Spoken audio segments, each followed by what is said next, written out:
E o pastor Azemar vai estar ministrando, trazendo uma palestra, uma palavra para nós como igreja, falar sobre finanças, amém? E Deus, eu creio, tão somente já está direcionando as nossas vidas, amém?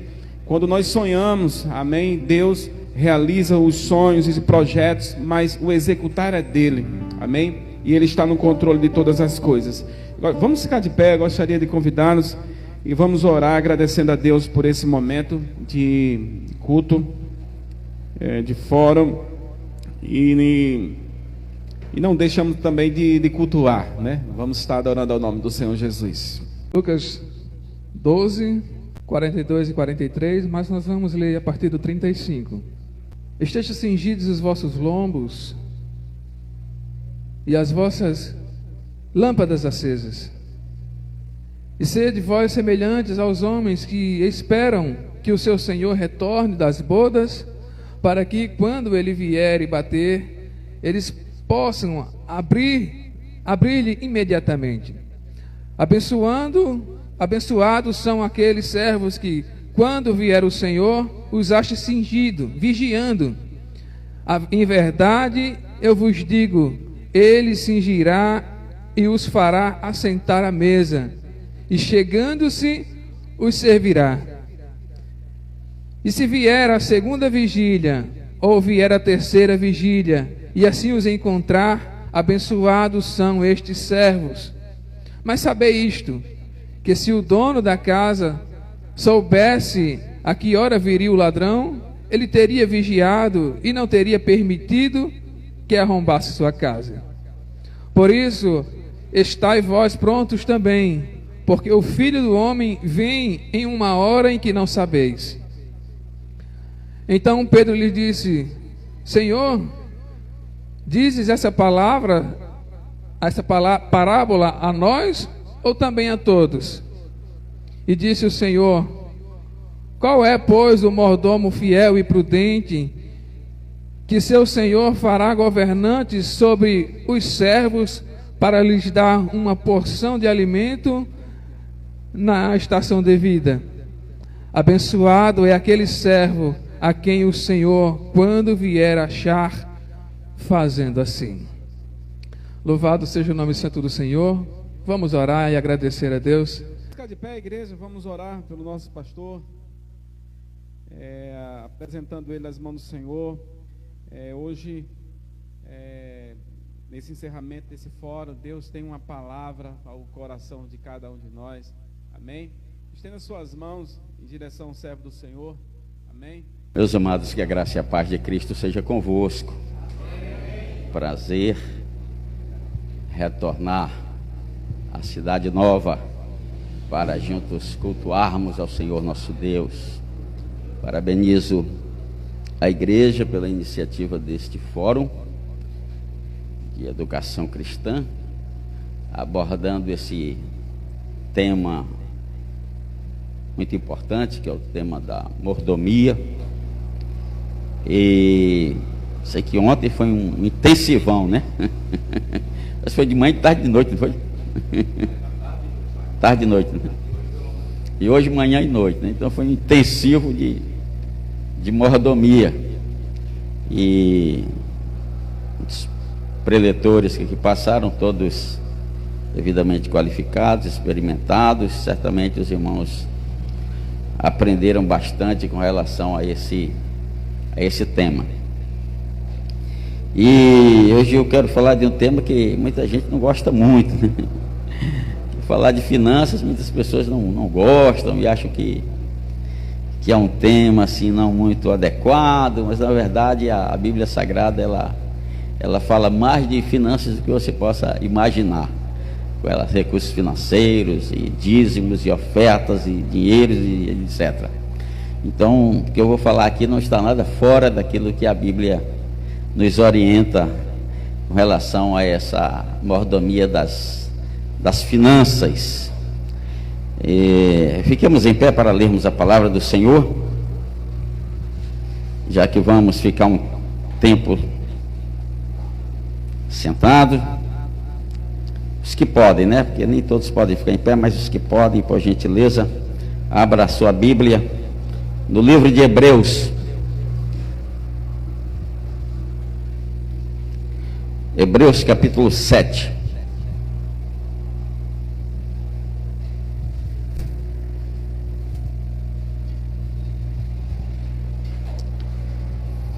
Hebreus 7, a partir do versículo 1. Muito obrigado.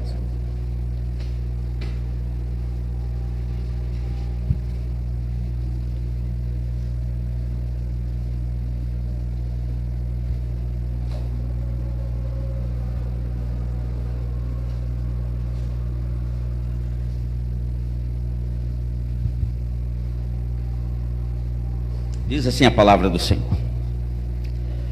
porque este Melquisedeque, que era rei de Salém e sacerdote do Deus Altíssimo, e que saiu ao encontro de Abraão quando ele regressava da matança dos reis, e o abençoou, a quem também Abraão deu o dízimo de tudo, e principalmente por interpretação, rei de justiça, e depois também rei de Salém, que é rei de paz. Sem pai, sem mãe, sem genealogia, não tendo princípio de dias nem fim de vida, mas, sendo feito semelhante ao Filho de Deus, permanece sacerdote para sempre. Considerai, pois, quão grande era este, a quem até o patriarca Abraão deu os dízimos dos despojos. E os que dentre os filhos de Levi recebem o sacerdócio, têm ordem, segundo a lei, de tomar o dízimo do povo, isto é, de seus irmãos, ainda que tenham descendido de Abraão. Mas aquele cuja genealogia não é contada entre eles, tomou dízimos de Abraão e abençoou o que tinha as promessas. Ora, sem contradição alguma, o menor é abençoado pelo maior. E aqui certamente tomam dízimos homens que morrem, ali porém aquele de quem se testifica que vive. E para assim dizer, por meio de Abraão até Levi, que recebe dízimos, pagou dízimos. Porque ainda ele estava nos lombos de seu pai, quando Melquisedeque, que lhe saiu ao encontro. Te damos graças, Pai amado, pela tua palavra lida nesta noite.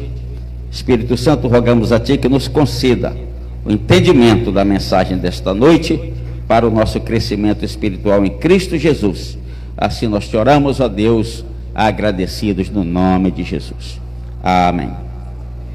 Assentai-vos.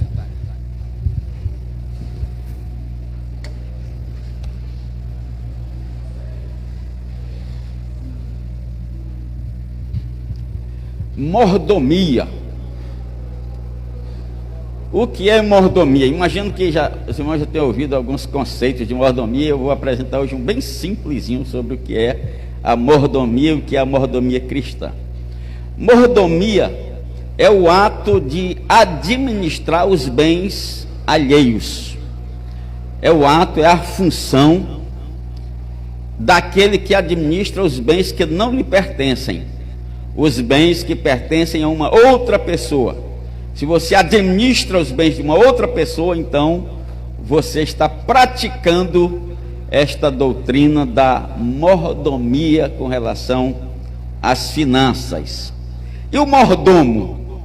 Mordomo tem um nome assim nos nossos dias meio estranho, porque do ponto de vista dos filmes, é aquele homem que sempre passa de preto cuidando da casa, e tudo que acontece de ruim a culpa é dele. Tudo que há errado, diz, a culpa foi do mordomo. Se some alguma coisa da casa, a culpa é do mordomo. Então fica assim essa coisa bem complexa. Mas na verdade, o mordomo é o administrador. Ele é aquele que pratica a mordomia. Portanto, aquele que pratica a mordomia é o mordomo, que pratica a administração dos bens de outro. Então, ele é o mordomo. E a prática da mordomia cristã é o quê? É o justo equilíbrio entre os bens materiais e espirituais. É o justo equilíbrio entre os bens materiais e espirituais, ou seja, para dizer que ambos nesta balança são importantes. Um não é importante que o outro, tanto o bem material é importante quanto o bem espiritual é importante. Então esse justo equilíbrio entre as questões espirituais e materiais constituem-se na mordomia cristã. E qual é o princípio da mordomia cristã? O princípio da mordomia cristã é que Deus, Ele é o Criador, Deus é o dono e Deus é o sustentador de todas as coisas. Deus é o Criador, Deus é o dono e Deus é o sustentador de todas as coisas. Em resumo, nós pertencemos a Deus pelo menos por 3 direitos que Deus exerce sobre nós. Direito número 1, nós pertencemos a Deus por direito de criação, porque Ele quem nos criou, Ele é o nosso Criador. Quando Ele veio então a este planeta Terra, no jardim que Ele havia preparado, o jardim do Éden, e ali formou o primeiro casal da raça humana, primeiro Adão e depois de um tempo Eva. Então nós pertencemos a Ele por direito de criação. Em segundo lugar, nós pertencemos a Deus por direito de preservação. É Deus quem nos preserva. Imagine quantas situações difíceis a humanidade tem passado. E tomando como exemplo o povo de Israel, que é o povo da promessa, o povo de Deus, o Israel físico e a igreja como, de certa forma, o Israel espiritual, ambos dentro desse amor de Deus para o cuidado. Veja que certa vez perguntaram a um sábio com relação à existência de Deus: como é que você pode provar que Deus existe? Ele disse: basta olhar o povo de Israel. Olhando o povo de Israel, não há outra prova maior de que Deus existe do que acompanhar a história do povo de Israel. Quantas vezes tentaram destruir, acabar, exterminar Israel, e hoje Israel está aí, essa potência econômica, militar do mundo, cercado de inimigos, mas prevalecendo, porque Deus é quem preserva o povo, Deus é quem preserva o seu povo, e Deus consequentemente preserva a humanidade. Então, por direito de preservação, nós pertencemos ao nosso Deus. Terceiro direito que Deus tem sobre nós é o direito da redenção. Primeiro, criação. Segundo, preservação. E terceiro, redenção. Redenção quer dizer o quê? Redenção quer dizer comprado novamente, comprado uma segunda vez.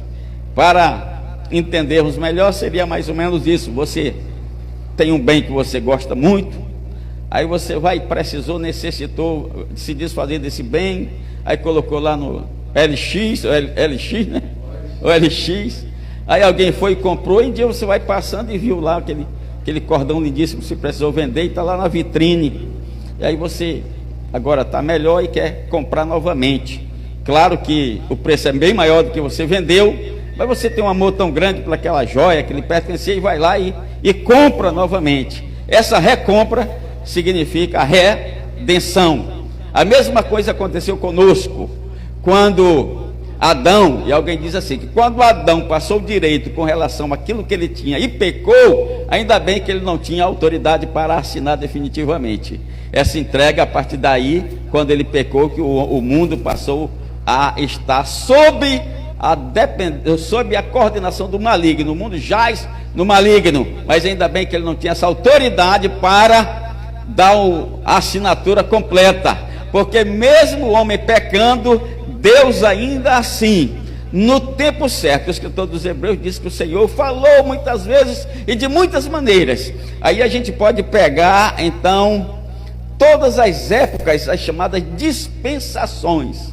Você vai desde a dispensação da inocência, lá no jardim do Éden com Adão e Eva, aí vem passando pela dispensação, a inocência, a consciência, o governo humano, patriarcal, a lei, a graça, em todas essas dispensações, Deus sempre buscou uma forma de se aproximar do homem. Até que quando a situação já não tinha mais jeito de outra forma, aí então o escritor de Hebreus diz: nesses últimos dias ele falou através do Filho Jesus Cristo, o Senhor dos Senhores. Através de Jesus e do seu sacrifício na cruz, ele nos redimiu, ele nos comprou de novo, e o preço foi caríssimo. Foi o preço do seu próprio sangue derramado na cruz do Calvário por nós, por assim nos ter amado demais.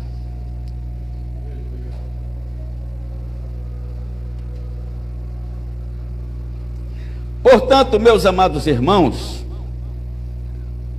o servo, ele é assim, pegando aqui a parte histórica, é sinônimo de escravo. No Antigo Testamento, era escravo e servo era a mesma coisa. Embora nos dias atuais já haja uma diferença muito grande, até porque hoje, devido às leis existentes, já não há mais uma lei tão forte como existia em tempos antigos. Porém, em tempos antigos era muito similar, embora hoje não seja. Mas o servo, como considerado um escravo, e fazendo essa correlação entre nós e nosso Deus, que nós não nos importamos de ter um Senhor como o Senhor Jesus Cristo, Ele é o nosso Senhor, não nos importamos de sermos servos e sermos escravos dEle, e isso é uma alegria, um prazer, é um privilégio, é uma felicidade nós sermos escravos dEle. Então, como escravo, nós não temos nenhum direito, porque o escravo, ele não tem direito nenhum, todo direito é do seu Senhor. Assim como, sendo escravo, sendo servo, nós não temos bens, porque todos os bens que nós temos, eles pertencem ao nosso Senhor. É por isso que é uma boa prática nós sempre agradecemos a Deus e zelarmos por tudo aquilo que nós temos. Se temos uma casa, agradecemos ao Senhor, zelarmos por ela. Se temos um carro, agradecemos ao Senhor, zelarmos por ele. Tudo e qualquer coisa que tivermos, nós devemos reconhecer que aquele bem nós estamos usufruindo por um tempo, mas de fato ele pertence ao Senhor. E assim a família, que é o bem mais precioso que cada um tem. Os filhos, por exemplo. Então os filhos que passam pela nossa vida por um tempo, alguns por muito tempo, por mais tempo, outros por menos. Os nossos, por exemplo, não foi por tanto tempo assim, porque a partir do momento que iam casando e casaram cedo, foram todos saindo de casa. Já tem mais ou menos 8 anos que a gente está só nós dois, eu e Rosângela, porque os filhos foram saindo. Então, eu acho que o que ficou o tempo assim, de maior idade com a gente, eu acho que foi mais ou menos 20 anos, né? Mais ou menos isso, quando saiu o último, mais ou menos 20 anos. Não, 20 anos mais ou menos, entre 20 e 21 anos, foi o tempo que ficou conosco e passou pela nossa vida, mas não eram exatamente nossas propriedades absolutas, porque até os nossos filhos são propriedades do Senhor, e nós devemos entender e nos preparar para este momento. E principalmente o nosso privilégio é quando esses filhos saem, mas saem levando a semente da nova vida no seu coração, levando a semente do Evangelho, e principalmente quando vai fazer a obra do Senhor, quando vai fazer uma obra missionária, que muitos, é uma luta, né? Principalmente com relação à mãe, quando é para o filho ir embora, é aquela luta, aquela batalha terrível. Me conta uma certa história que um dia que tinha um culto de missões, e a pessoa estava pregando e chamou aqueles que tivessem vocação para ser missionário lá na África. E quando o pregador estava empolgado, chamou: agora você que sente desejo do seu coração de ser missionário na África, vem até aqui à frente. Aí quando ele olhou, vinha o filho. Ele disse: não, meu filho, você não.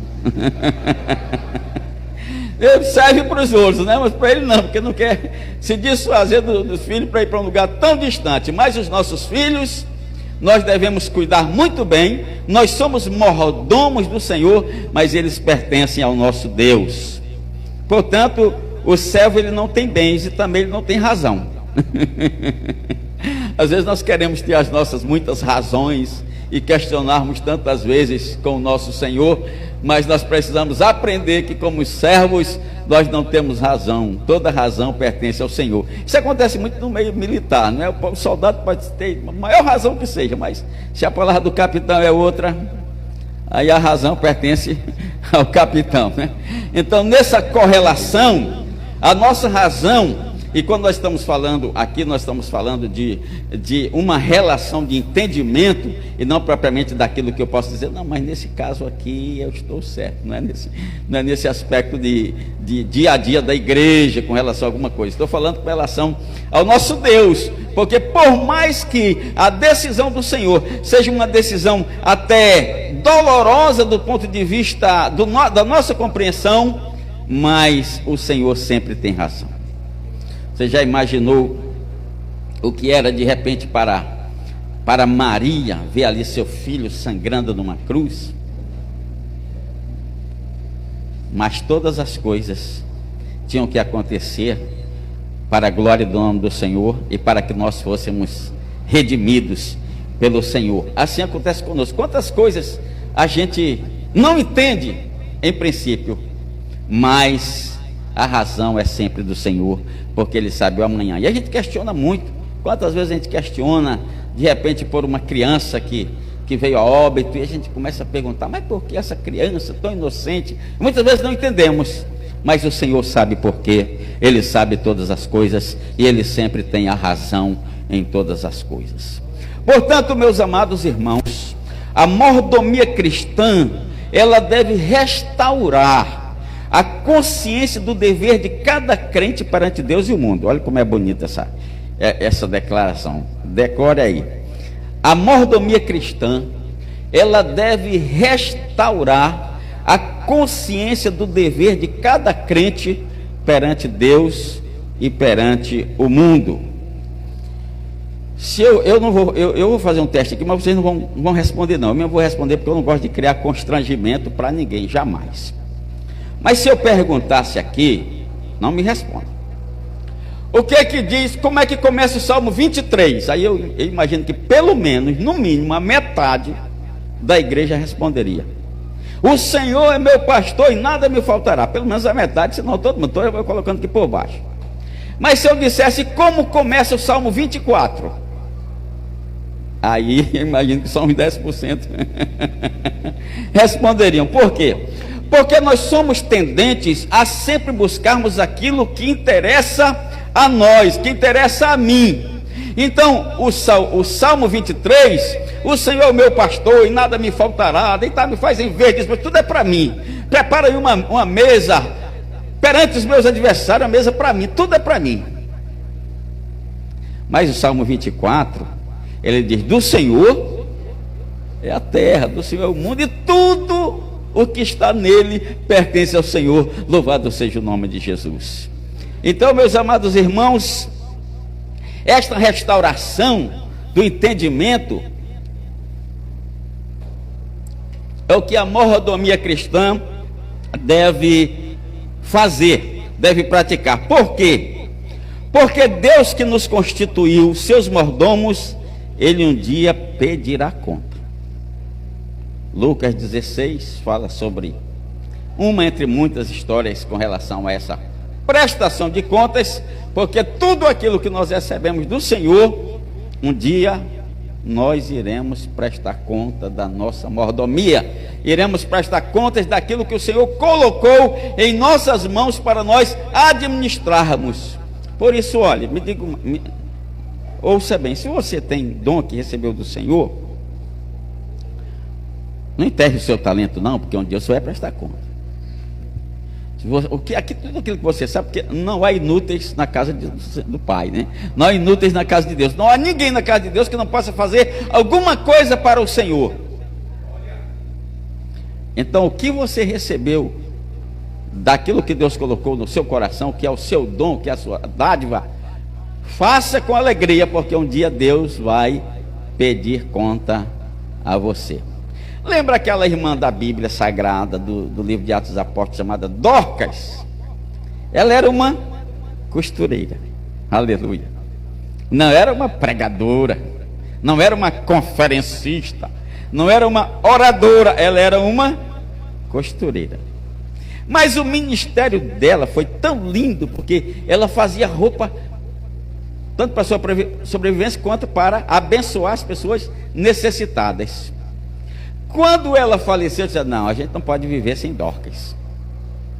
Eu não vi isso nem quando morreu um apóstolo, não vi esse clamor todo. Por quê?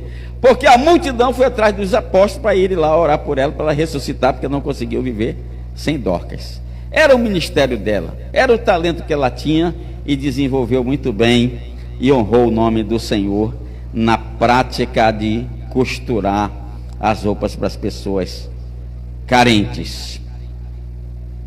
Eu quero traçar aqui um paralelo com relação à prosperidade e espiritualidade, porque há muitas pessoas que associam isso.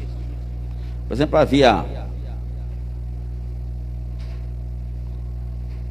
no início da igreja cristã um certo líder religioso que ele, sendo rico, abandonou toda a sua riqueza e foi viver de maneira muito pobre, achando que aquilo ali era algo que é importante do ponto de vista da salvação.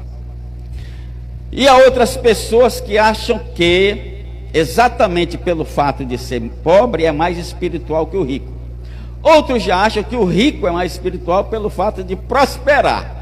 E fica essa situação entre esse pensamento. Mas, meus amados irmãos, vale salientar que nenhuma coisa nem outra é importante, que nós vamos ver nesse ponto sobre prosperidade e espiritualidade. Não é pecado ser rico. Há muita gente que pensa que ser rico é pecado, porque o Senhor trouxe uma palavra muito forte com relação a isso. É que ele, quando se encontrou com um jovem bastante rico, e esse jovem perguntou ao Senhor Jesus: Senhor, o que eu devo fazer para herdar a vida eterna? O Senhor disse: você conhece os mandamentos? E o Senhor começou a citar os mandamentos. E o jovem disse: esses mandamentos eu não só conheço, como pratico. Desde que eu sou criança, desde adolescente eu pratico tudo isso. Aí o Senhor disse para ele: então só te falta uma coisa, só uma, para completar a sua bênção. É você vender o que você tem, as suas propriedades, sua riqueza, doar tudo isso para os pobres, e depois você vem e me segue, porque eu te garanto que você terá um tesouro no céu. Olha que coisa maravilhosa. Mas ele não suportou, virou triste e foi embora, porque possuía muitas riquezas. E aí depois, dentro desse contexto, é o que o Senhor Jesus disse: como é difícil um rico entrar no reino dos céus. Seria mais fácil um camelo passar pelo fundo de uma agulha do que um rico entrar no reino dos céus. E aí um dos apóstolos disse: mas mestre, então desse jeito quem é que pode se salvar? Quem é que vai entrar no céu dessa forma? Aí o Senhor responde: é que aquilo que para os homens parece impossível, para Deus tudo é possível. Bendito seja o nome de Jesus. Porque na verdade não é pecado ser rico. Quando você estuda a Bíblia Sagrada, você vai encontrar do Novo e Velho Testamento muitas pessoas ricas e influentes. Vamos começar aqui. Abraão tornou-se riquíssimo. Ele já tinha certas posses quando vivia em Ur dos Caldeus. E o Senhor então disse: sai, deixa tudo, abandona tudo aí, tua parentela, e vai para uma terra que eu te mostrarei. E lá o Senhor fez prosperar grandemente Abraão. Abraão chegou a ser tão importante que ele tinha até um exército particular de 318 soldados à disposição dele, fora as outras dezenas e centenas de pessoas que trabalhavam nos seus muitos rebanhos que ele tinha de riqueza. E Abraão é conhecido como pai da fé. Então era alguém que era rico, mas era crente. Amém? Jó,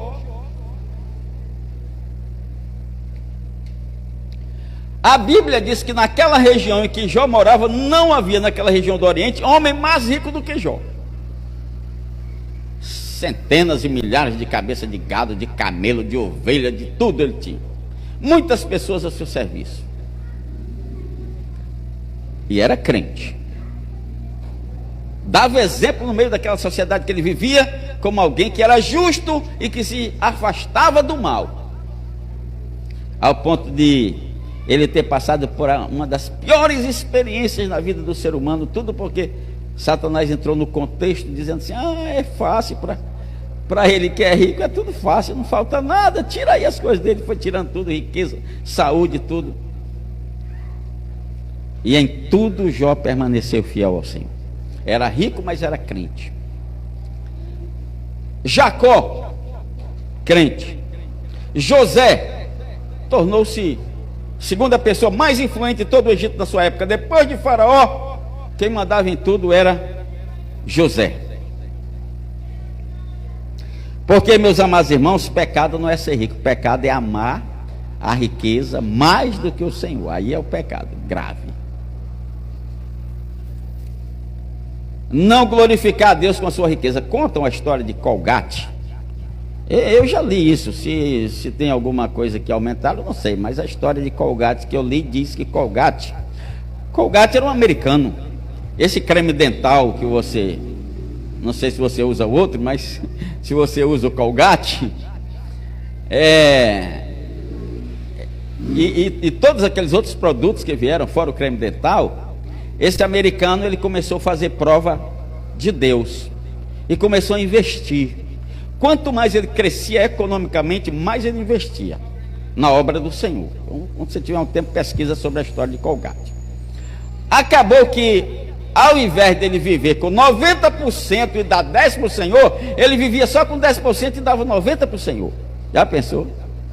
Tanto que ele tinha, tanto que ele enriqueceu, e tanto que ele produziu, e tanto que ele investiu na obra do Senhor. Então, ser rico não é pecado, ter riqueza não é pecado. Pecado é amar a riqueza mais do que se ama o Senhor.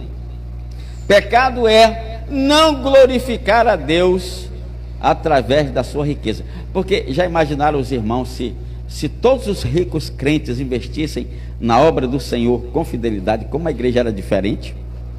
Como a igreja já tinha avançado mais, já tinha construído mais prédios, já tinha chegado em mais nações.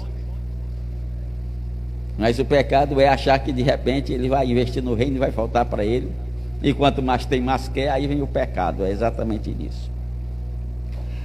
Riqueza e pobreza, meus amados irmãos, não são sinais de espiritualidade. O rico não é mais espiritual por ser rico, nem o pobre mais espiritual por ser pobre. Na visão de Deus, o homem vale. Na visão de Deus, o homem é medido pelos seus atos, pelo que pratica, pelas suas ações, e não pelo que ele possui. Deus não julga pela aparência, ele julga pelo coração. Não julga pelos bens que tem ou que deixa de ter, ele julga pelas ações da pessoa. E quero também falar sobre prosperidade e honestidade. Qual é a correlação entre prosperidade e honestidade? Eu tenho, não perguntei quanto tempo, eu tenho até perto de 8, né? Uns 15 para 8, mais ou menos. Então vamos, então vamos lá. Meus amados irmãos, prosperidade por meios ilícitos é abominação ao Senhor. Porque tem muita gente que até se gaba de uma prosperidade que advém de meios ilícitos. Isso é abominável diante do Senhor. Então não adianta eu falar que sou um próspero se a minha prosperidade está vinda através de meios ilícitos, porque isso é abominação ao Senhor. Neemias, que foi administrador da construção dos muros de Jerusalém, ele foi lá para construir os muros e encontrou uma situação terrível entre o povo.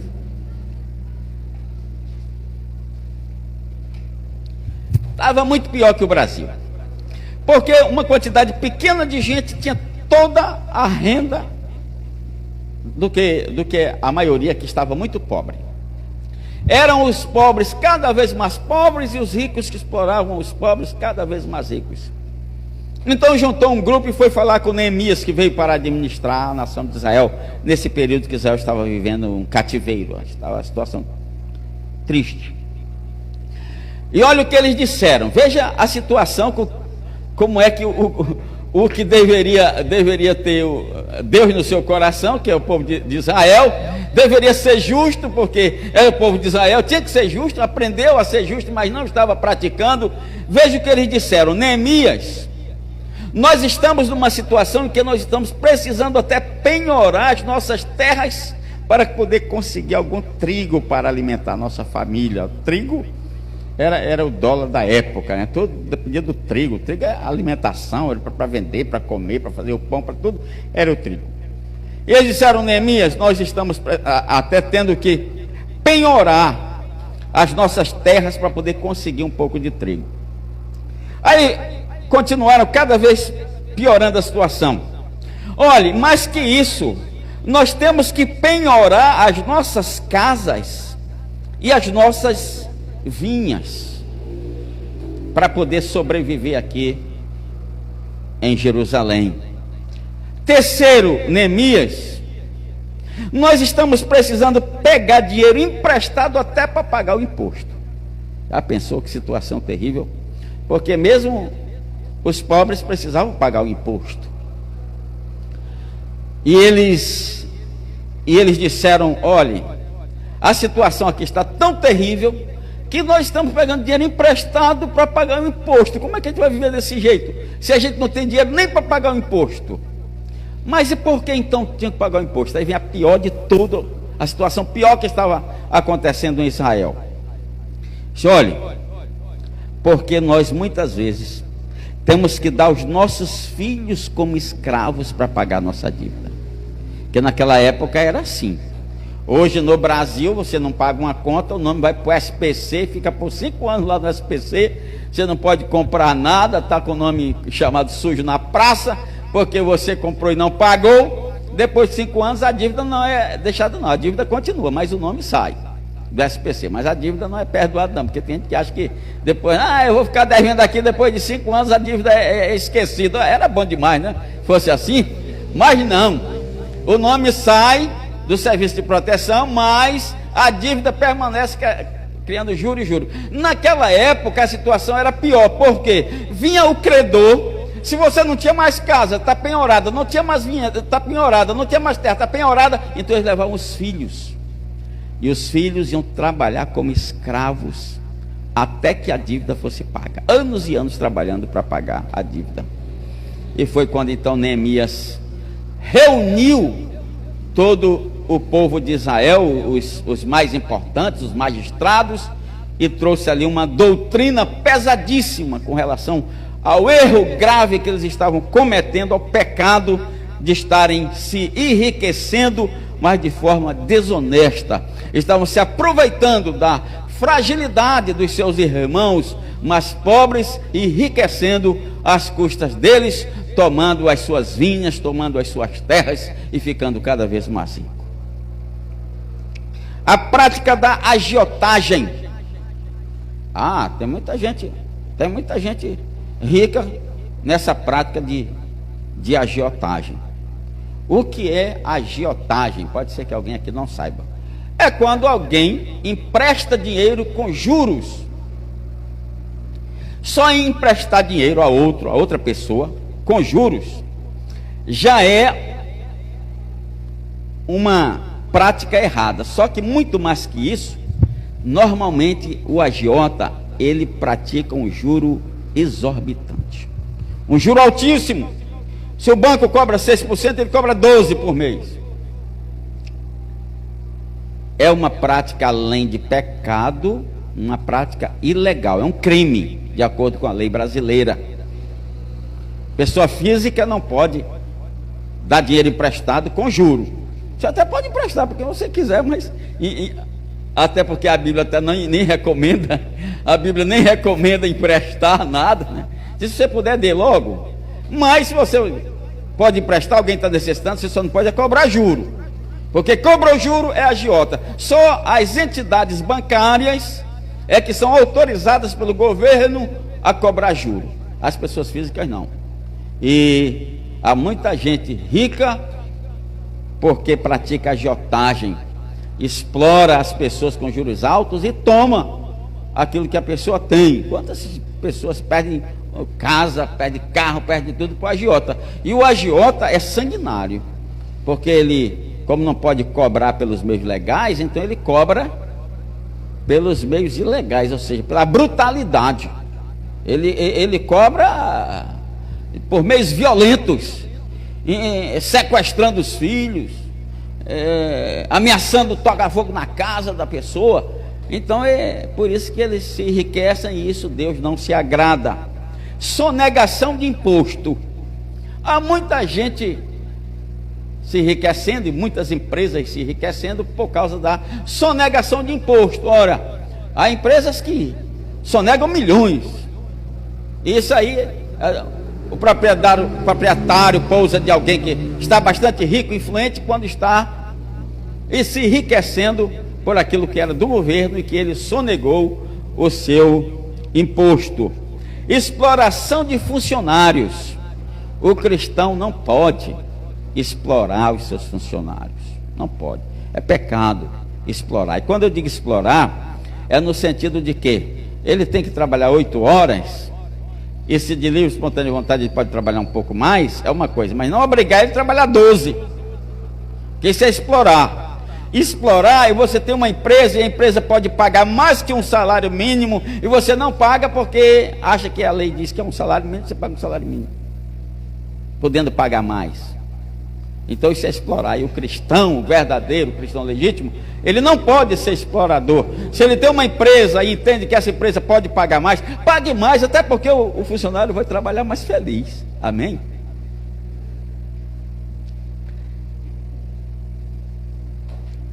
Fraude na contabilidade. As americanas estão à beira da falência por causa disso, que descobriram que estava havendo uma fraude na contabilidade. No caso deles era para poder assim. A contabilidade, alguns fraudam para dizer que não tem os recursos, outros fraudam para dizer que tem muito recurso, aí vai pegar dinheiro emprestado dos bancos. Os bancos acham que a empresa está com todos os recursos, quando não tem nada disso, e a empresa está se afundando e desviando dinheiro para paraísos fiscais e etc, etc. E outras empresas, que os empresários muitas vezes abrem falência, mas já tem dinheiro para abrir uma outra empresa com outro nome, outro CNPJ, e continua se enriquecendo e enganando assim o governo através de fraudes na contabilidade. Preços abusivos. Meus amados irmãos, vocês acompanharam o drama dos gaúchos dessa enchente que houve no Rio Grande do Sul? Um garrafão de água de mineral de 20 litros chegou a R$100. Você já pensou? A pessoa já está naquela situação difícil, não tem nada, e a pessoa ainda cobra mais alto para acabar de matar. Preços abusivos. Cobrar além daquilo que... Eu nem sei hoje, por exemplo, quanto seria uma lata de leite lá no interior do Amazonas, porque além do preço já ser caro na cidade, levar para lá para o interior, e ainda o comerciante que é atravessador. A pior situação é do produtor, porque o produtor é quem vende mais barato, porque ele está vendendo para o primeiro que compra, e é o que compra mais caro, que compra do atravessador.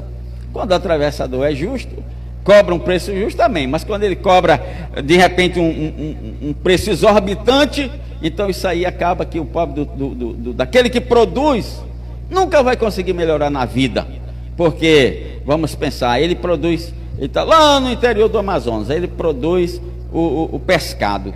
Então ele compra o sal mais caro, porque ele mora no interior. O regatão já comprou lá na cidade e vende caríssimo para ele. Aí o peixe ele vai vender mais barato, que o comerciante que vai levar para a cidade e vender mais caro o atravessador. Então nunca prospera, entrando e saindo naquela situação difícil. Contrabando.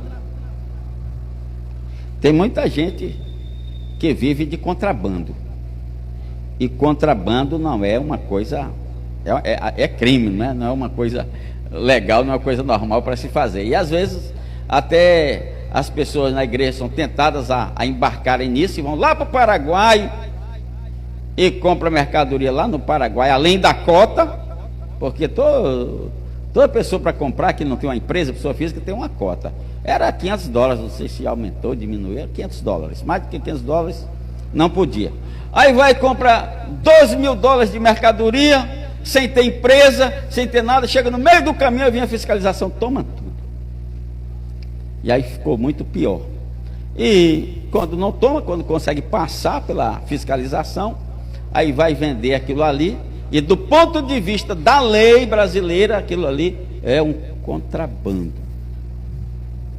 E assim, meus amados irmãos, muitas pessoas prosperam, mas prosperam dentro daquilo que não é o correto, de acordo com a vontade de Deus e de acordo com os ensinamentos cristãos. Eu lembro até de um irmão, ele era até da nossa igreja, no tempo que, há alguns anos atrás, no tempo que a Zona Franca de Manaus funcionava, aí teve a moda do videocassete, ele estava ficando rico, indo comprar videocassete lá em Manaus, vender aqui em Natal, né? Ele ia lá em Manaus, ele pagava passagem para quem quisesse ir com ele. Olha, quem é que não queria vir de avião para Manaus, conhecer Manaus?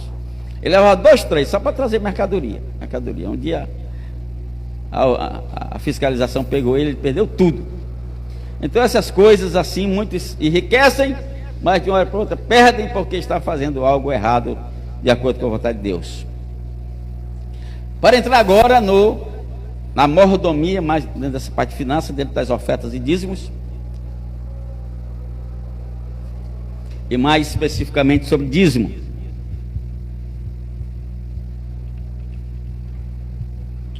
O que é o dízimo? Dízimo ou dízima, a gente usa normalmente no masculino dízimo, mas pode ser também uma dízima, até porque quando a gente estuda no colégio, matemática, a gente sempre estuda assim, uma dízima periódica. O dízimo, ele é um percentual que corresponde a 10% daquilo que se ganha. Isso é o dízimo, 10%. Eu ouvi dizer, não sei se era brincadeira, mas disse que um dia desse tinha alguém dizendo assim: venha hoje essa semana na igreja, porque essa semana tem promoção, o dízimo vai ser só 5%. Aí não é dízimo, porque não pode existir dízimo de 5%, nem dízimo de 11%. Dízimo, a palavra dízimo já significa 10% de tudo que a gente ganha. 10% do nosso salário, 10% da nossa aposentadoria, aposentado dizima, que ganha, não é? 10% da nossa aposentadoria, 10% da nossa pensão, pensionista também dizima, da vontade do Senhor. 10% dos nossos rendimentos,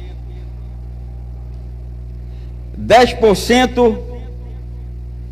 E agora o rendimento não é para nós não, né? Rendimento é para quem tem mais dinheiro, né?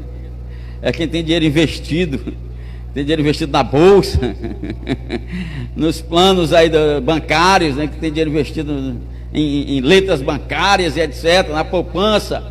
Aí a poupança está dando aí, vamos dizer, 0,5%, girando aí entre 0,5, 0,6, aí você tem 10 mil lá na poupança.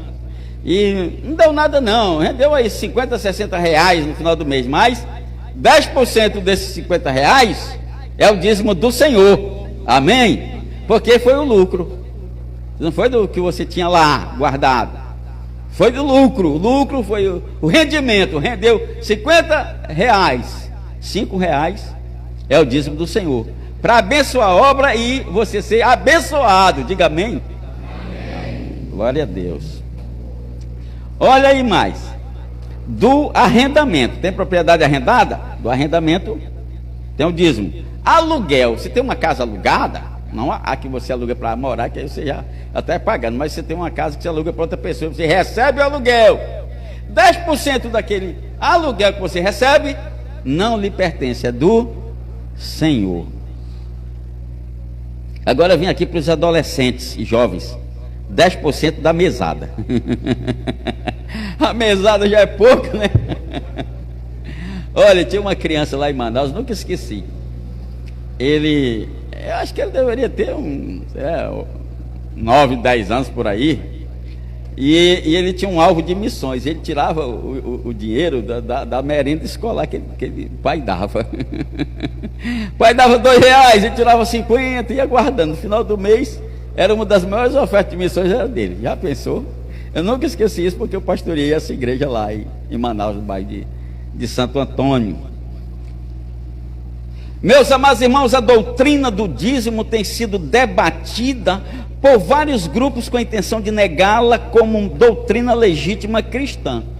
Você encontra aí muita gente nessa doutrina contrária, negando, dizendo que dízimo não é uma doutrina cristã. O dízimo é uma criação do próprio Deus para a manutenção da igreja, do prédio, a igreja aí, dos obreiros. Diga amém. Que a igreja está toda bonita aqui, mas não, paga energia, paga água, paga manutenção, quer um ventilador, quer comprar um microfone novo, um equipamento daquele, isso é caro, esse equipamento Data Show é caro. E de onde vai tirar?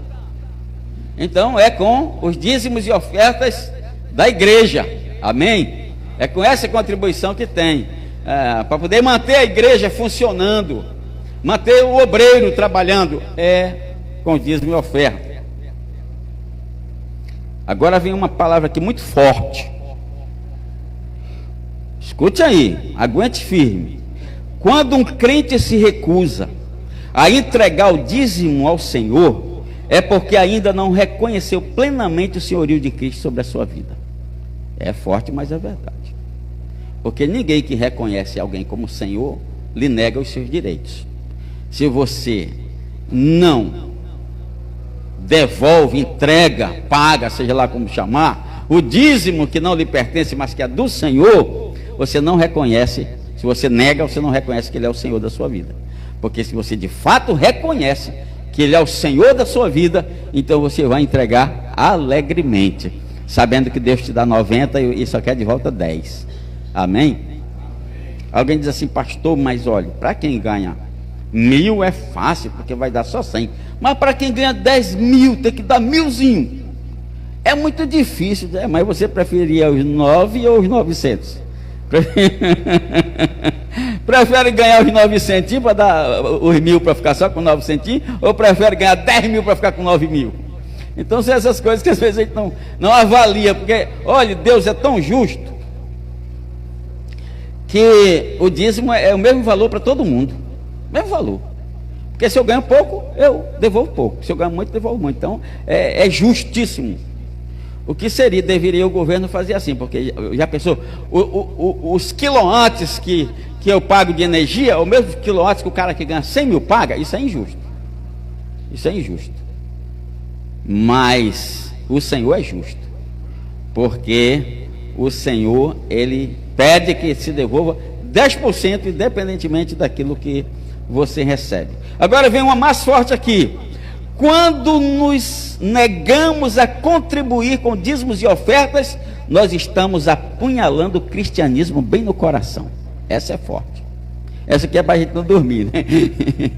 Se porventura houver quem não esteja enquadrado dentro dessa bênção aqui da doutrina das finanças na igreja, com relação à nossa mordomia. Somos mordomos das nossas finanças. Por que, pastor, que nós estamos apunhalando o cristianismo bem no coração? Estamos apunhalando o cristianismo pelas costas. Porque sem movimentação, sem recurso financeiro, não há como construir templos. Sem recursos financeiros não há como manter obreiros trabalhando na obra do Senhor. Sem recursos financeiros, a obra missionária não avança. Primeira viagem missionária, olha, as viagens missionárias que Jesus fazia, ele não ia só não. Ele ia com no mínimo mais 12. No mínimo. Se levassem as esposas e os filhos, aí imagina a quantidade. Primeira viagem missionária de Jesus. Precisavam, ele disse, passemos para outra margem. Eles precisavam atravessar o mar da Galileia para chegar até a cidade de Gadara para evangelizar. A primeira coisa que precisavam, um barco. Investimento. Segundo, precisava de quê? Alimentação para alimentar esses 12, mais Jesus 13. Investimento. Sem recurso financeiro, não há como haver trabalho missionário. Deixa eu falar uma coisa. Quantos aqui sabem da existência de um barco missionário da nossa igreja chamado barco Ethel Matson? Levante a mão os que sabem disso. Bem, Muitos sabem, mas tem muitos aqui que não sabem. Então deixa eu lhe dizer rapidamente. Nós temos um barco chamado Ethel Matson, que é um barco, não sei se alguém do controle puder, até não sei se aqui tem internet, mas se entrar no Google e botar aí barco Ethel Matson, você vai pegar uma foto só para alguém ver aqui. Esse barco é um barco de pequeno porte, não é um grande barco, é um barco que comporta 35 pessoas, mas a gente só viaja com mais entre 18 e 20 para poder melhorar a situação, para não ficar muita gente junta. E já que o barco, as pessoas dormem no barco, se alimentam no barco, tem banheiro no barco, tudo no barco, então a gente não vai levar 35 pessoas dentro dele, não leva na faixa de 18 a 20 pessoas nas viagens missionárias. Uma viagem de 5 dias que esse barco faz, só de combustível gasta R$3.500, só de combustível, sem contar a alimentação das pessoas que lá estão, a manutenção do barco. Nós gastamos em média, para manter esse barco, para fazer uma viagem por mês, nós gastamos em média R$7.000 por mês, incluindo as despesas das viagens, a despesa da marina, onde bota o barco lá, e a manutenção do barco, porque o barco fica dentro da água 24 horas, tem que ficar fazendo manutenção constante.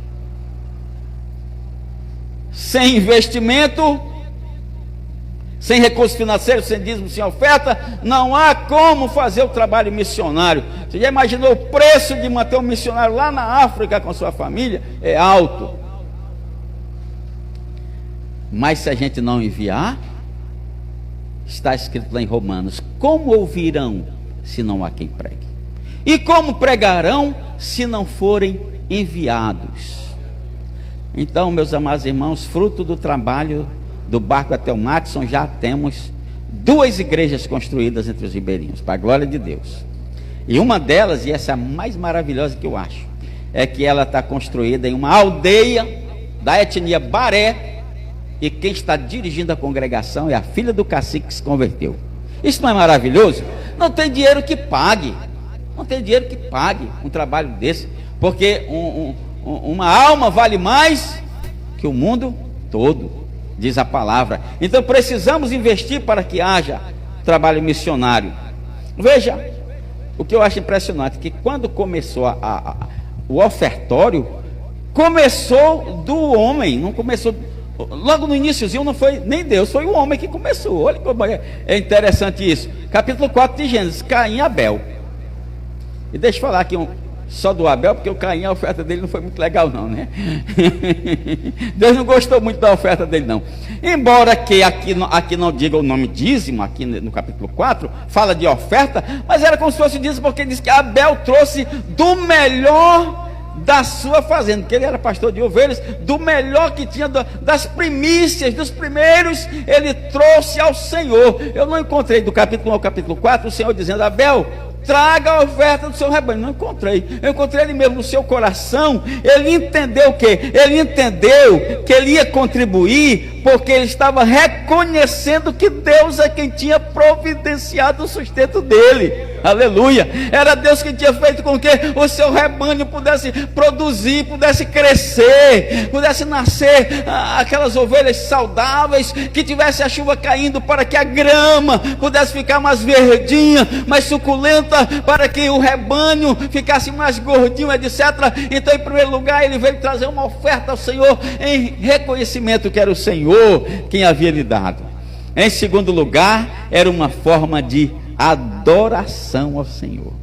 A oferta sempre tinha essa conotação, sabe? Em alguns lugares da África, não vou dizer que é tudo, porque a África não é um país, é um continente com dezenas de nações, então não vou dizer que são todos, mas pelo menos em alguns lugares na África, o momento da oferta é um momento festivo. Eles fazem festa, eles ficam com tanta alegria. Eu vi cada coisa na África, irmão, você não tem noção. Por exemplo, eu fui em uma igreja em Maputo. Maputo é a capital da Moçambique. E se apresentou aqui um quarteto de irmãos, que eles, era tipo aquele sapateado, que eles cantavam, mas ao mesmo tempo o ritmo vinha do sapato, sabe? E era uma coisa harmoniosa, tão lindo, tão lindo. E aí começaram a jogar moeda em cima do grupo. E eu fiquei sem entender, só no final que fui entender isso. Ah, porque aqui quando eles gostam de uma coisa assim, eles jogam essa é uma oferta. Olha aí, eles fazem com alegria, dizendo, estão gostando, que maravilha que vai sair jogar moeda. Aí, numa dessas igrejinhas assim de taipa que nós fomos visitar, depois disseram, agora é a hora de trazer a oferta para os missionários. Irmãos, aí se formou no corredor da igreja, entrando lá as irmãs, tudo cantando, aí traziam, sabe o que é que trazia? Macaxeira, laranja, era isso, aí tinha dinheiro não para ofertar para os missionários. Nós saímos de lá levando macaxeira, laranja, as coisas da terra nós levamos lá. Interessante. E quando é a oferta mesmo do culto, eles vêm com a maior alegria ofertar, porque é algo importante que eles entendem. Terceiro lugar, gratidão. Eles ofertavam por gratidão, gratidão a Deus pelo que Deus fez com eles. Por que então Abraão dizimou-se? Quando Abraão ele dizimou a Melquisedeque, não, é porque é o seguinte, muita gente diz, esse negócio de dízimo é coisa da lei, é coisa de Moisés, mas Abraão vem antes da lei, não existia a lei de Moisés. Quando Abraão dizimou, o que aconteceu? 4 reis se juntaram, naquela época se juntavam os reis para as guerras, 4 reis fizeram guerra contra 5, e os que foram vencedores passaram por Sodoma, onde morava Ló, sobrinho de Abraão. Eles levaram Ló, levaram a esposa, os filhos, levaram as riquezas dele, e alguém foi e disse, Abraão, os reis que estavam fazendo guerra levaram o seu sobrinho com toda a sua família, levaram como escravos. Ele então juntou seus 318, que era o exército que ele tinha pessoal, e mais os amigos que eles tinham lá na terra deles, que se propuseram aí junto, e conseguiram vencer. Olha, como é que vai conseguir? Aqueles exércitos que tinham vencido 5 reis, como é que eles iam conseguir com aquele exército tão pequeno? O poder de Deus para preservar os seus, amém? E então, quando voltou, vencedor, ele se encontrou com Melquisedeque. Pronto, olha aí, não é bonito, né? Não é lindo o nosso barco? Para quem não conhecia, dá para apagar a lamparina aqui, só rapidinho, só para ver direitinho? Ou dá para ver assim, do jeito que está? Pronto, olha aí, não é lindo? Então esse é o barco Ethel Matson. Ele tem 2 máquinas, a máquina principal de 114 cavalos, que é o que move o barco, e tem um outro motor que é o motor de luz para iluminar o barco, porque o barco precisa da iluminação toda, não é?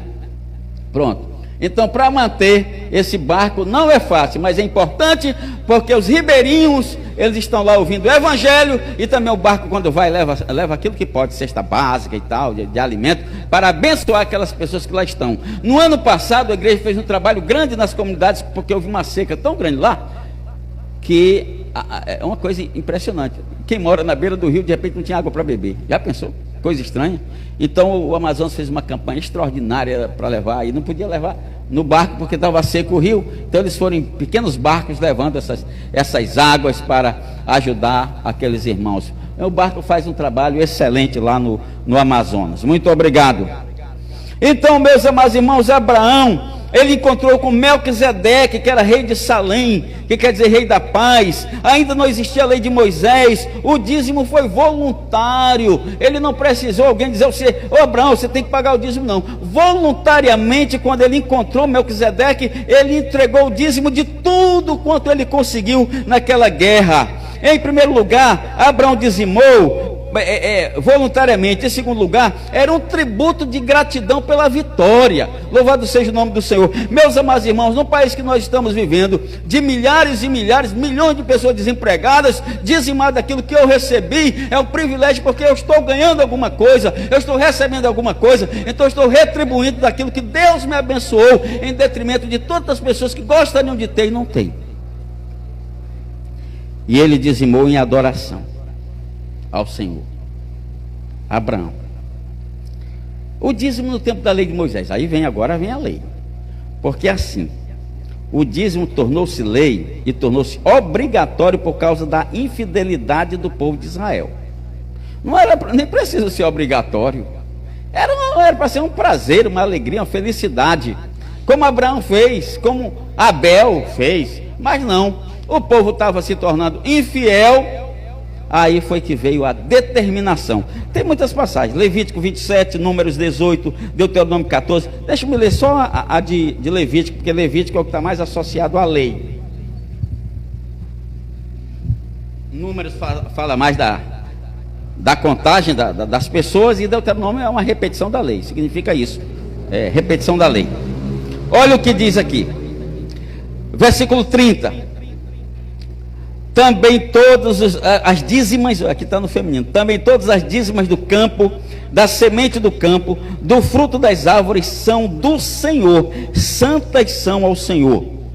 Porém, se alguém, olha aqui uma coisa impressionante que tinha no tempo da lei: se alguém não entregar o dízimo corretamente, quando for entregar, vai ser acrescentado 1/5, era o imposto, era o juro, pagava juro que ia atrasar. Se a pessoa se pegasse isso aqui, hein, pastor? Se pegasse hoje nas igrejas, deu a menos ou não entregou, quando for entregar, vem com juro, e o juro era 1/5 do valor que a pessoa pagava. É na lei de Moisés. No tocante, no capítulo 27, versículo 32: no tocante a todas as dízimas das vossas vacas e ovelhas, de tudo que passar debaixo da vara, quer dizer, da medida, o dízimo será santo ao Senhor. Era uma coisa considerada santa ao Senhor.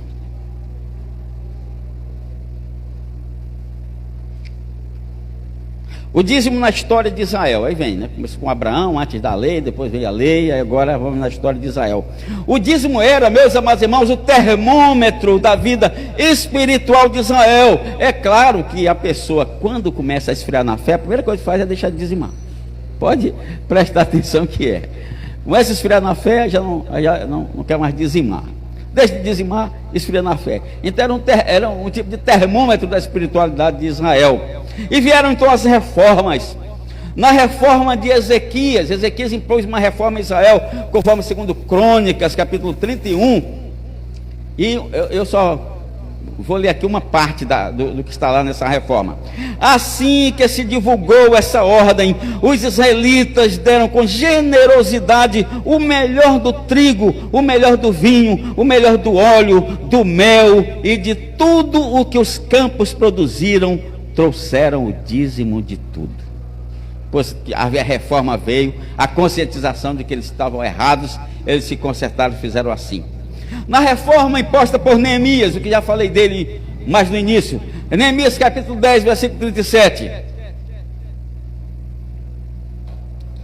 e traremos o dízimo das nossas, depois da chamada forte, da doutrina forte de Neemias, eles mesmos, os judeus, disseram: e traremos o dízimo das nossas colheitas para os levitas, pois são eles que recolhem os dízimos e em todas as cidades onde trabalham. Os levitas eram os responsáveis. Deixa eu falar rapidamente aqui sobre os levitas.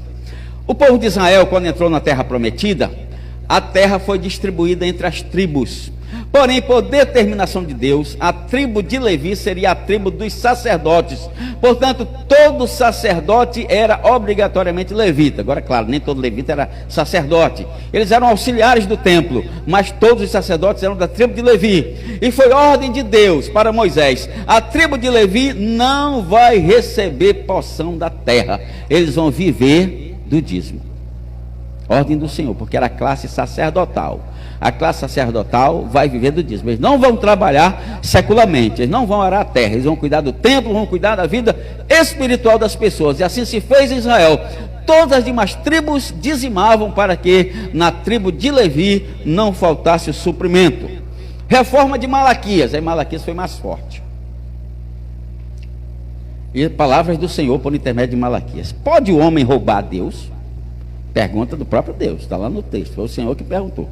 Pode o homem roubar a Deus? Contudo, vocês estão me roubando nos dízimos e nas ofertas. Às vezes tem irmão que sai zangado quando fala disso, mas é a palavra. Aí o pastor Azemar chamou a gente de ladrão, não sou eu não. É o próprio Deus, através de Malaquias 10. É forte, mas é do Senhor. Se você quiser ler em casa, Malaquias 3, de 8 a 13. Por isso vocês estão debaixo de grande maldição. Olha aí, é forte demais. Por isso vocês estão embaixo de grande maldição. Tragam todos os dízimos ao depósito do templo, à casa do Senhor, para que haja mantimento na minha casa, e depois disso façam prova de mim, diz o Senhor. Vê se eu não abrirei as comportas dos céus e derramarei sobre vós tantas bênçãos que vocês nem terão onde guardar. Amém? Glória a Deus, aleluia. É o Senhor quem diz. E dessa forma, se vocês forem fiéis, trazendo os dízimos à casa do Senhor, então eu impedirei que as pragas devorem suas colheitas, e as videiras nos campos não perderão o seu fruto, diz o Senhor dos Exércitos. Olha, quer que eu lhe diga uma coisa muito forte? Se você deixa de dizimar na casa do Senhor, a farmácia vai tomar o dízimo. É forte, não é? Mas é a palavra do Senhor, porque está fora da bênção do Senhor. É a palavra. E se vocês querem ser abençoados, tragam e façam prova, ver se eu não vou abençoar vocês de tal forma que as bênçãos serão tantas, senão não vão ter nem lugar para guardar. Eu impedirei que as pragas devorem as suas colheitas, e as videiras dos campos não perderão o seu fruto, diz o Senhor dos Exércitos.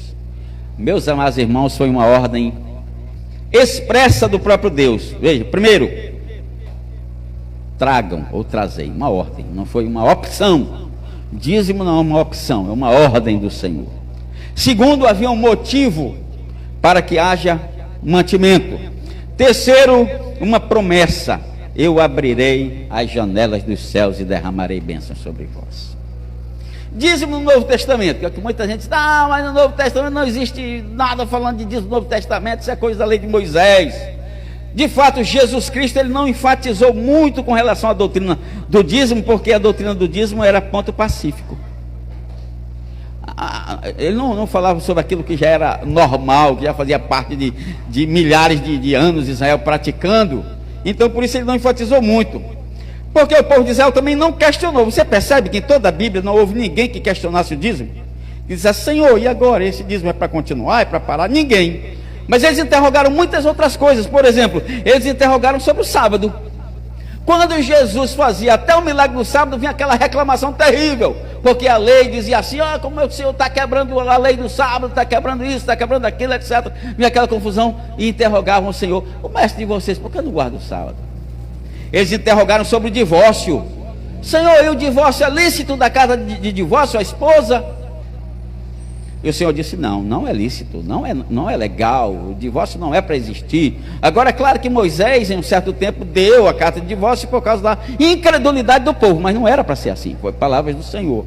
Eles interrogaram sobre a infidelidade conjugal, quando a lei dizia que aquele que praticasse a infidelidade deveria ser apedrejado, e a lei era para os dois, não era só para a mulher não, mas lamentavelmente só quem cumpria era a prova da mulher, mas a lei era para quem fosse encontrado, homem ou mulher, tinha que ser apedrejado. Eles interrogaram Jesus sobre isso, mas jamais sobre o dízimo. Porém, Jesus não nos deixou sem comunicar alguma coisa com relação a isso. Mateus 23 e 23, isso aqui é importantíssimo. Ai de vocês, mestres da lei, fariseus hipócritas, vocês dão dízimo de tudo. Ele não disse, não reclamou, não disse que não deveria dar, ele disse, vocês dão o dízimo da hortelã, vocês dão o dízimo do endro, vocês dão o dízimo do cominho, mas vocês negligenciam a justiça, a misericórdia e a fidelidade. Vocês deveriam praticar estas coisas. Olha, ele está dizendo, vocês devem continuar dando dízimo, está claro o texto, sem porém omitir aquelas, porque tem gente que acha que porque dá o dízimo mas já resolveu tudo. Tem gente que acha que porque o valor do dízimo é alto ele não pode nem ser disciplinado pela igreja, porque o dízimo é alto, aí o pastor não pode disciplinar, etc. É o que Jesus está dizendo aqui, não, o dízimo é para ser dado, mas você não pode esquecer o outro lado das coisas. Vocês têm que ser completo. Vocês não podem esquecer a justiça, a misericórdia e a fidelidade. Lucas 18 e 12, o próprio Senhor Jesus falou da parábola dos dois homens que foram orar, e um começou a dizer assim, Senhor, eu dou o dízimo de tudo.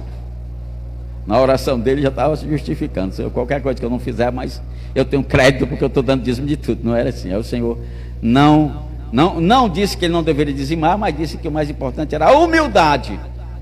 porque é o Senhor que recebe e sabe todas as coisas. O apóstolo Paulo, ele ensinou sobre a importância da contribuição financeira em 2 Coríntios 8, de 1 a 7, pois dou testemunho de que os da Macedônia, mesmo sendo pobres, deram tudo quanto podiam. Olha, irmão, essa mensagem aqui é maravilhosa. Olha aqui como é forte. Os da Macedônia, mesmo sendo pobres, eles deram além do que podiam. Por iniciativa própria, eles nos suplicaram insistentemente o privilégio de participar da assistência dos santos. Olha aí, é muito maravilhoso e muito forte. Eles insistiram, eles disseram: nós queremos, não nos prive dessa bênção, desse privilégio de abençoar os santos. O apóstolo Paulo disse: assim como os da Macedônia fizeram, vocês de Corinto façam a mesma coisa. Qual é o propósito das ofertas e dos dízimos? Ofertas e dízimos nos trazem bênçãos pessoais. Ofertas e dízimos, quando ofertamos e dizimamos, nos desperta interesse pela igreja do Senhor. Faculta alegria, realização e satisfação, coisa boa. Quando a gente vem, o apóstolo nos exorta exatamente a isso, a fazer com alegria, não com tristeza, não por imposição, mas com alegria, dizimarmos e ofertarmos, e aumenta o zelo pela obra missionária. É dizimando e ofertando que mantemos a igreja, mantemos os seus pastores, mantemos os seus missionários. Mateus 10:10, palavras do Senhor, quando enviou os 12: não levem nenhum saco de viagem, nem túnica extra, nem sandálias, nem bordão, pois o trabalhador é digno do seu sustento. Palavras do Senhor. Lucas capítulo 10, versículo 7, quando Jesus envia 72 missionários: fiquem naquela casa, comam e bebam o que eles derem, pois o trabalhador merece o seu salário. 1 Timóteo 5:18, pois a Escritura diz: não amordace o boi enquanto ele está debulhando o cereal, pois o trabalhador merece o seu salário. Que é uma correlação que ele faz com relação ao trabalho do trabalhador. Atos 2:45, estou chegando já no final, irmãos. E vendiam suas propriedades e bens e distribuíam o produto entre todos conforme alguém havia necessidade. Nessa época aí foi mais forte, né? Até as propriedades eles venderam. Não é que os apóstolos nunca mandaram, nunca disseram: vamos vender a propriedade e dar. Não, eles do próprio coração sentiram esta necessidade. Conclusão da palavra de hoje: o ministério de Jesus é uma pergunta que eu faço, mas não responda não, eu mesmo vou responder. O ministério de Jesus recebia dízimo e oferta? A resposta é sim. O ministério de Jesus recebia dízimo e oferta. Aí você me pergunta: mas pastor, e como é que você sabe disso? Aí vem a argumentação. Primeiro, porque no ministério de Jesus, conforme João 13:29, tinha tesoureiro. Amém? Onde é que existe tesoureiro sem que haja movimentação financeira? Em canto nenhum. E o texto ainda diz assim: Judas era o encarregado do dinheiro. Então está mais do que claro que Jesus recebia dízimos e ofertas para manter um ministério grande daquele, tantas pessoas seguindo. Segundo, um grupo de mulheres importantes financiavam o ministério de Jesus. Olha que maravilha. Haviam mulheres, um grupo, e entre essas se destacam, ainda tem aqui as que se destacaram. Lucas capítulo 8, versículo 2, nada aqui é inventado, tudo está na palavra. Também algumas mulheres que haviam sido curadas, entre elas destaca-se Maria Madalena, Joana e Susana. Elas ajudavam a sustentá-los com os seus bens. O ministério de Jesus recebia muitos dízimos de ofertas dessas mulheres que mantinham o ministério de Jesus, o ministério terreno. Ora, se Jesus, aí vem o mais forte, que tinha poder para transformar água em vinho, sim ou não? Jesus que podia dizer para um apóstolo: vá até o rio, pega um peixe, na boca do peixe vai encontrar dinheiro, sim ou não? Inclusive, eu até me inspirou ali a fazer umas orações mais fortes com relação a essa passagem, porque Jesus mandou Pedro, e quando Pedro voltou ele disse: paga o teu imposto, paga o meu imposto e paga o teu também. Olha aí que maravilha. Ei, Senhor, paga o meu imposto de renda, está alto demais, me ajude. O senhor pagou o de Pedro, paga o meu também. Que eles paguem o meu, Jesus, porque vieram atrás eles não queriam encarar Jesus, disseram para os seus discípulos: e o mestre não paga imposto não? O mestre paga imposto. Aí foi quando Jesus disse: vá Pedro, pesca, e no peixe, na boca do peixe você vai encontrar o dinheiro para pagar o imposto. Jesus tinha poder para multiplicar peixe e pão, sim ou não? Ora, meus amados irmãos, se Jesus tinha poder para tudo isso e recebia dízimos e ofertas, quanto mais a missão, que eu ainda não multipliquei nada. Ainda não consegui transformar nenhuma água em vinho, nunca consegui. Eu já pesquei um bocado no Amazonas, já pesquei muito, mas ainda não encontrei um peixe na boca do tucunaré. Desculpa, não encontrei nenhum dinheiro na boca do tucunaré, né? Ainda não encontrei. Quanto mais nós. Então a igreja, o ministério de Jesus, ele dava tempo integral à obra. Era dia e noite no ministério, eles davam tempo integral, precisavam dessa manutenção. Então não pode ser diferente da igreja, o sustento deve ser integral. Eu sei que muitos dos nossos pastores, e eu oro por esses constantemente, precisam fazer a tenda, precisam trabalhar fora, porque as igrejas não têm recursos suficientes para manter, mas não é o correto. O correto é a igreja manter o seu pastor para dar tempo integral. Eu passei por uma experiência muito complicada.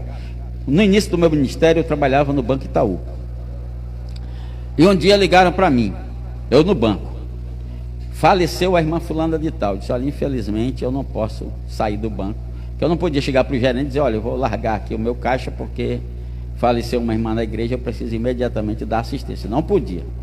Aí lá vai eu tentar conseguir um presbítero da igreja para dar aquela assistência espiritual, porque eu, como pastor da igreja, não podia largar o meu trabalho secular para dar assistência no momento que a pessoa mais precisa, que é o momento da morte de alguém, não é? Então, o correto, o que o Senhor espera, o que o Senhor diz claramente, Paulo ensinando a Timóteo, é que o obreiro, o melhor é que ele tenha tempo integral para servir a igreja do Senhor, para que possa então dar essa assistência espiritual para a igreja. Agora, é claro que nós não estamos dizendo que o pastor, por causa disso, vai viver na igreja, sem a igreja ter condição, viver pela fé, porque nós vivemos num tempo diferente de muitas épocas atrás, quando as pessoas não precisavam, só bastava plantar numa terrinha e pronto. Hoje é a cidade grande, são despesas todas, e o pastor, ele não vai mandar o pastor morar embaixo do viaduto. O pastor é a pessoa da igreja, é o anjo da igreja, conforme a Bíblia Sagrada, tem que ser respeitado, admirado, tem que se orar por ele e tem que ser bem assalariado.